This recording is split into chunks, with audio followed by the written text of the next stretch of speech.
Et si je vous disais que le retrait de M23 d'Ouvira n'est pas une défaite, n'est pas un échec, mais un message fort. Et si le silence si le silence militaire ba M23 cachait un piège politique, un piège qui est soigneusement calculé, où ils sont destinés non pas à Kini, dans le régime Tshisekedi, mais dans la communauté internationale. Ce qui se joue ici maintenant là, ce qui se joue aujourd'hui au moment où je la vidéo, pourrait être bien plus dangereux que la guerre elle-même. Na sali banalise, na gauche na droite, je vais vous amener mes points finaux na kati ya makambo oyo.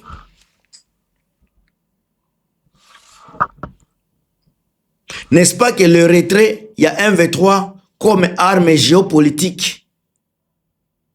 Namboka Ouvira, n'est-ce pas? Le retrait ne serait ni un geste de bonne foi. Et un geste de bonne foi, ni une capitulation militaire. Soyez botali bien. Geste oyo est un mouvement tactique. Un mouvement très sophistiqué qui vise certaines choses. Oui. Sortie na bango, sortie technique et tactique na bango, ça vise 3 choses majeures. Maman Marie-Antoinette Makayabu, makambo na yo yangoyo. François Mboukou Kassa, président ya FMK na niveau ya mondial, mais siège social et à niveau ya Paris, na Pesiombo Théâtre. 3 mouvements tactiques sophistiqués, oyo ba M23 basali. Naza ko pesa bino bandeko. Déplacement des chars de bataille du terrain militaire vers l'arène diplomatique. Bazoko tellement que ba moniki Tshisekedi aza pété sur le front, ba komi komema bitumba na bango sur le plan, sur l'arène diplomatique. Si ka ba komi ko exposer élément mi balé, objectif nango eza ko exposer les capacités structurelles de l'État congolais à gouverner les zones qu'il récupère. Parce que si koyo babimi ba gérer ango sika. Pobo mona e capacité na bango. Lelo bozo mona ba pillage. Kobimisa bango aleyini. Troisième élément, pardon, c'est de placer le régime de Tshisekedi sous pression internationale. Ça tirer une seule balle. Ba longwe, mais ba exposer Tshisekedi. Bandeko bato ebele baza ko sepela, baza ko comprendre makambo te. Au contraire, les gens qui sont derrière le changement, les gens qui sont derrière le mouvement de la révolution congolaise seraient d'abord très contents. Mais physiquement, sur le front, on peut être déçu. Mais quand vous voyez sur le plan diplomatique, c'est une victoire encore. Au côté, il y a un élément à connaître. Alors, accès à Liboso. On a dans lobby accès ya vide. Et vide sécuritaire. Accès à Liboso est un vide sécuritaire. Alors on a scénario oyo M23 a anticiper quelque chose. Il y a mouvement na bango nyoso exagé. Mouvement na bango nyoso eza calcul. Anticipation à Liboso eza pouvoir de Kinshasa ne contrôle pas réellement ses forces alliées. Bache bango na ni ba FARDC, ba wazalendo na ba milice hybride. Et loko ni bosali boyoki tango bache bango ani, qu'est-ce qui est arrivé? Le retrait volontaire, n'est-ce pas, a créé un vide. Ce vide-là a permis à M23 d'exposer Tshisekedi, on a zoloba piège à vide sécuritaire. Nini ndebo moni, il y a le pillage. il y a les règlements des comptes communautaires, il y a la chance ciblée de certaines populations, il y a les retours du désordre et de la peur. Oyezalaki avaba kota. Est-ce que vous avez compris ngai? Thérèse Dissabe sika ozali. Grâce qui bomona Italie. Est-ce que vous avez kolandanga vraiment bandeko na ngai? Crispé Kayembe, tonton Jacques na Irlande, na pesi bino mbote ya trop. Alors, na meni choyo, le M23 laisse le pouvoir se discréditer lui-même na niveau ya Uvira, a démontré que ça lui, l'État congolais n'apporte ni la sécurité, ni l'autorité, ni la justice. Est-ce que vous avez kolandanga vraiment? Ça, ce sont des réalités que vous n'allez jamais écouter ailleurs. Des réalités parfaites, justes et fiables. Nous avons le deuxième axe. Naza kopesa toujours ba point de vue. Soki mutu aza na eloko akobakisa, bo bakisa na commentaire. Soit bo bengi botindi message. Mais soki place pe au corriger zali, boyo kasonité, bo corriger parce que moi je suis ici pour na ko apprendre. Le peu que j'ai naza ko se ressourcer, naza ko se former, yango naza ko pesa bino bandeko. Deuxième axe bandeko, na ko kenanga musikate, tozana deuxième axe ezaya ko transformer ba alliés de Kinshasa en accusation internationale. Na menitio ba carte administrative comme ko travailler. M23 AFC connaît nanga comme bazana terrain bazako gagner, balingi pe basika bala kisa. Faiblesse à Tshisekedi sur l'échiquier international. Et qu'on commence à ba accusation internationale. Alors total, retrait na bango qui vise aussi à déplacer la responsabilité morale. Na kata responsabilité morale, avant sikatokota, avant le chaos était attribué na nani na ba M23. Batonani Tshisekedi Chilombo bazalaki toujours koloba, c'est M23 acteur à désordre, c'est M23 acteur à désordre.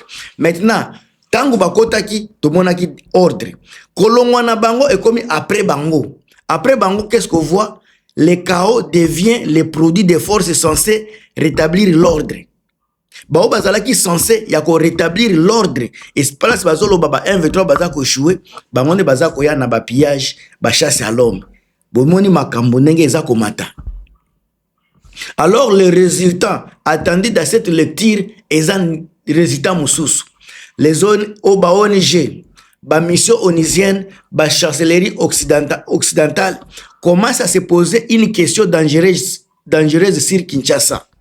Quelle est cette question dangereuse qui se pose par des chancelleries occidentales et des missions onisiennes? Question comme Boye, est-ce que le problème est vraiment le M23 ou l'État congolais lui-même? Est-ce que le problème est réellement le M23 ou l'État congolais lui-même? Est-ce que vous avez koyoka bande konangai? Le troisième axe, on a kopé Sabino, est la humiliation politique pour Tshisekedi. Humiliation encore une fois politique pour Tshisekedi. Encore une fois, pouvoir de Tshisekedi tombe dans un piège narratif. Un piège bien narratif. Il célèbre une victoire.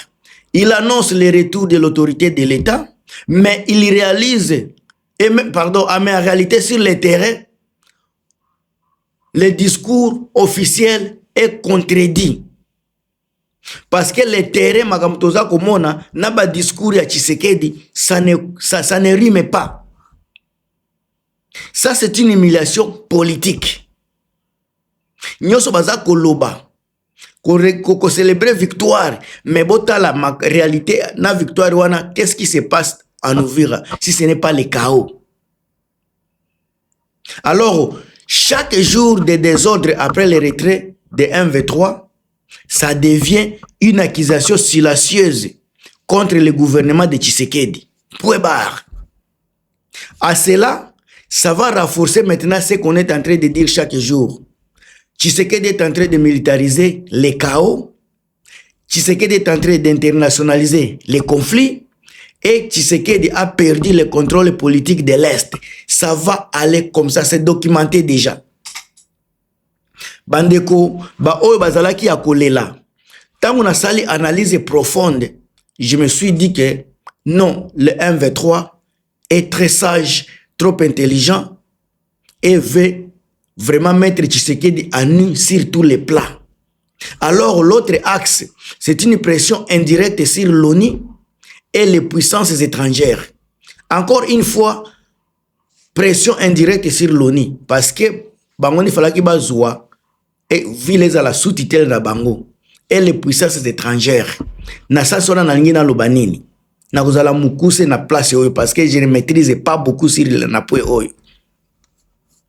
Alors, le retrait est comme il peut sur le plan oyo, retrait et gozala un appel cynique à l'international. Un appel qui est purement cynique à niveau international. Alors, bah, Ezaboui, regardez ça nous, c'est le pire.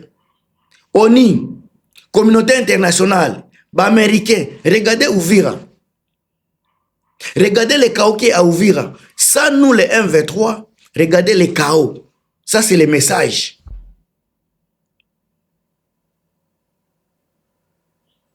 Alors, on a 100 soyosika. Na minute oyo bandeko, ba M23, ba koluka quelque chose.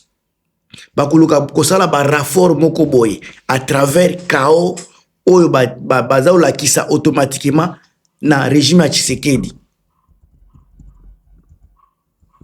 Ba kolinga ba forcer une relecture diplomatique ya conflit. Ba se repositionner lisusu comme ba acteur politique ya fait. Ba kosala lisusu contraindre ONU à gérer une crise que Kinshasa ne maîtrise plus.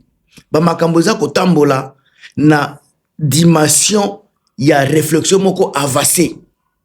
Biso ba tout meseni ko zoya koto bandi ko lobela sa kokota na approfondi, vous n'allez jamais comprendre ce qui se passe na politique ya mboka na biso. Alors condamnation politique ya pouvoir ndesika to komi sika na stage oyo. Na minute tozomona régime ya Tshisekedi ndenge za comparaître. Tozomona ngo ekomi stratégiquement imprévoyant. Baza ko dépendre na ba force incontrôlable ba milice. Baza incapable de transformer une opportunité militaire en stabilité politique. Oza ba opportunité baza ko pesa bango. Opportunité boy baza ko pesa Tshisekedi a prouvé que il est capable. Mais aza ko échouer. Et surtout, encore surtout, responsable de l'effondrement moral de l'État dans l'Est. Le retrait M23 encore une fois devient ainsi le miroir cruel de l'échec du pouvoir à Tshisekedi. Retrait wana ezola kisa eza vraiment ko bimisa salité ya régime à Tshisekedi sans le savoir. Alors tokoki ko conclure makambo yo ndenge nini comme tout le monde ezana bo baza ko sepela musu baza ko lela mengana za ko yana na équilibre ko pesa bino ba équilibre. Alors M23 n'a pas quitté Ouvira pour perdre. Ils ont quitté la ville avec des calculs qui sont tellement bien calculés, bien cadrés, bien maîtrisés. Ils peuvent quitter Ouvira pour gagner du temps, pour gagner du crédit et du poids diplomatique. 3 éléments où on a kobimisa wana.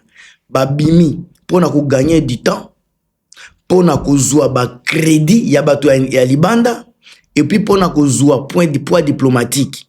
Pendant que le régime de Tshisekedi s'enlise dans ses propres contradictoires, na ba faiblesse tozomona sur le terrain. Parfois, on a commis comme la guerre moderne n'est pas une guerre classique. La guerre moderne, le mouvement le plus violent est celui qui ne fait pas de bruit. Le mouvement le plus violent ne fait pas trop de bruit. Ça, c'est la guerre moderne. Bandeko, Crispin Kayembe, Pierre Okende na pesi bino bambote ya trop. Delphin Mazeze. Botia ba point de vue na bino, bo partager vidéo, bo commenter, on est ensemble. À plus.